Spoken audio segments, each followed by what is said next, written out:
नमस्कार मित्रांनो, इन्व्हेस्टमेंट माहिती यूट्यूब चॅनलवर तुमच्या सगळ्यांचे स्वागत आहे. तर मित्रांनो, आजच्या व्हिडिओमध्ये आपण मल्टिपल शेअरच्या लेटेस्ट अपडेट आणि लेटेस्ट न्यूजबद्दल बोलणार आहोत. तर चला व्हिडिओ स्टार्ट करूया. तर सगळ्यात पहिले बोलूया ITI लिमिटेडबद्दल.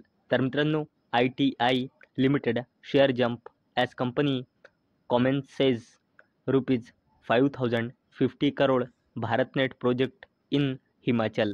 तर मित्रांनो, ITI लिमिटेडने हिमाचल प्रदेशमध्ये आपला 5,050 कोटी रुपयांचा भारतनेट प्रोजेक्ट सुरू केला. आणि मित्रांनो, याच अपडेटचा इम्पॅक्ट आज आपल्याला ITI लिमिटेडच्या शेअरवर सुद्धा पाहायला मिळाला आहे. चला आता बोलूया वारी रिन्युएबल टेक्नॉलॉजीज लिमिटेडबद्दल. आणि मित्रांनो, या अपडेटचा टायमिंग तुम्ही इथे बघू शकता. ही अपडेट आली आहे 9 एप्रिल 2025, म्हणजे आज संध्याकाळी जवळपास 6:30 वाजता. तर मित्रांनो, वारी रिन्युएबल टेक्नॉलॉजीज लिमिटेडने 16 एप्रिल 2025ला बोर्ड मीटिंग ऑर्गनाईज केलेली आहे. आणि Waaree renewable technologies limited 16 April 2025ला आपल्या क्वार्टर 4चा रिझल्ट डिस्क्लोज करू शकते. चला आता बोलूया PFC बद्दल, म्हणजे पॉवर फायनान्स कॉर्पोरेशन लिमिटेडबद्दल. तर मित्रांनो, Maharashtra government to guarantee power finance corporation limited ₹10,000 crore loan for Mumbai infra projects. तर चला या अपडेटला थोडं डिटेलमध्ये समजून घेऊया. तर मित्रांनो, महाराष्ट्र गव्हर्नमेंट मुंबई मेट्रोपॉलिटन रिजनमध्ये इन्फ्रास्ट्रक्चर डेव्हलपमेंट प्रोजेक्टसाठी पॉवर फायनान्स कॉर्पोरेशन लिमिटेड 10,000 कोटी रुपयांचा लोन देणार आहे. यासाठी स्टँड गॅरंटर आहे. चला आता बोलूया गोदरेज कन्झ्युमर प्रोडक्ट लिमिटेडबद्दल. तर मित्रांनो, Godrej consumer eyes ₹500 crore revenue in 5 years with pet food forage. तर चला या अपडेटला थोडं डिटेलमध्ये समजून घेऊया.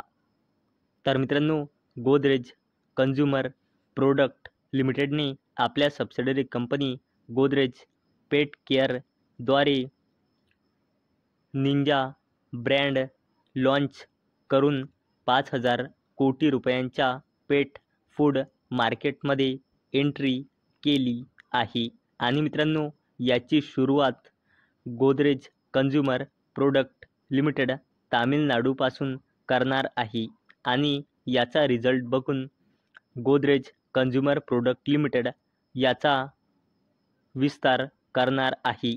आणि मित्रांनो, यामधून नेक्स्ट 5 इयरमध्ये 500 कोटी रुपयांचा रेव्हेन्यू जनरेट करण्याचा या कंपनीचा उद्देश आहे. चला आता बोलूया ओलेक्ट्रा ग्रीनटेक लिमिटेडबद्दल. तर मित्रांनो, Olectra Greentech limited secure ₹424 crore order from Himachal road transport corporation. तर मित्रांनो, ओलेक्ट्रा ग्रीनटेक लिमिटेडला हिमाचल रोड ट्रान्सपोर्ट कॉर्पोरेशनकडून 297 इलेक्ट्रिक बसेस सप्लाय करण्याचा ऑर्डर मिळाला आहे. आणि मित्रांनो, या ऑर्डरची ॲप्रॉक्सिमेटली व्हॅल्यू आहे ₹424.01 कोटी रुपये. चला आता बोलूया ॲव्हेन्यू सुपरमार्ट्स लिमिटेडबद्दल, म्हणजे डीमार्टबद्दल.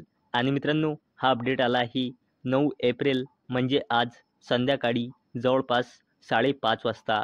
तर चला बघूया काय आहे या अपडेटमध्ये. तर मित्रांनो, ॲव्हेन्यू सुपरमार्ट्स लिमिटेड म्हणजे डीमार्टने कामरेज, सुरत, गुजरातमध्ये न्यू स्टोअर ओपन केले आहे. आणि याचे total number of store increase होऊन आता झाले आहे 416. चला आता बोलूया भेलबद्दल, म्हणजे भारत हेवी इलेक्ट्रिकल्स लिमिटेडबद्दल. तर मित्रांनो, भेल signs 10 year MOU with Nuovo Pignone for fertiliser sector compressor revamps. तर मित्रांनो, भेल म्हणजे भारत हेवी इलेक्ट्रिकल्स लिमिटेडने नियोवो पिग्नॉन सोबत 10 वर्षाचा MOU म्हणजे मेमोरंडम ऑफ अंडरस्टँडिंग साईन केला. कशासाठी? फर्टिलायझर्स सेक्टर कंप्रेसर रिवॅम्प्ससाठी. चला आता बोलूया TCS बद्दल म्हणजे टाटा कन्सल्टन्सी सर्व्हिसेस लिमिटेडबद्दल. तर मित्रांनो, TCS Q4 preview, modest growth expected amid seasonal weakness. तर चला या अपडेटला थोडं डिटेलमध्ये समजून घेऊया. तर मित्रांनो, उद्या आपल्याला TCSचे क्वार्टरली रिझल्ट पाहायला मिळणार आहे. आणि मित्रांनो, जेवढे TCSचे क्वार्टरली रिझल्ट महत्त्वाचे नसेल त्यापेक्षाही जास्त TCSच्या मॅनेजमेंटची कॉमेंट्री महत्त्वाची असेल.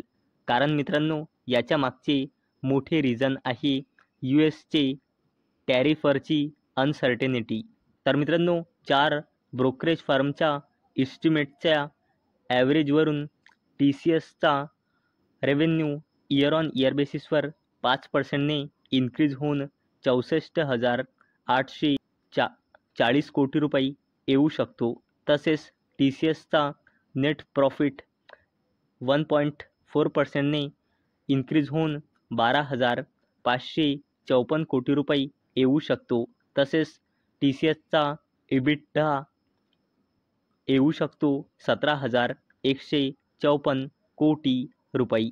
तर मित्रांनो, मला अपेक्षा आहे हा व्हिडिओ तुम्हाला आवडला असेल. तर मित्रांनो, जर तुम्हाला हा व्हिडिओ आवडला असेल तर या व्हिडिओला लाईक करा आणि चॅनलला सबस्क्राईब करा. आणि मित्रांनो, हा व्हिडिओ फक्त आणि फक्त एज्युकेशन पर्पजसाठी बनवलेला आहे. माझ्याकडून काहीही रेकमेंडेशन नाही की तुम्ही या स्टॉक्सना बाय करा, सेल करा किंवा होल्ड करा. तर चला भेटूया उद्या संध्याकाळी 6 वाजता. तोपर्यंत टाटा, बाय बाय.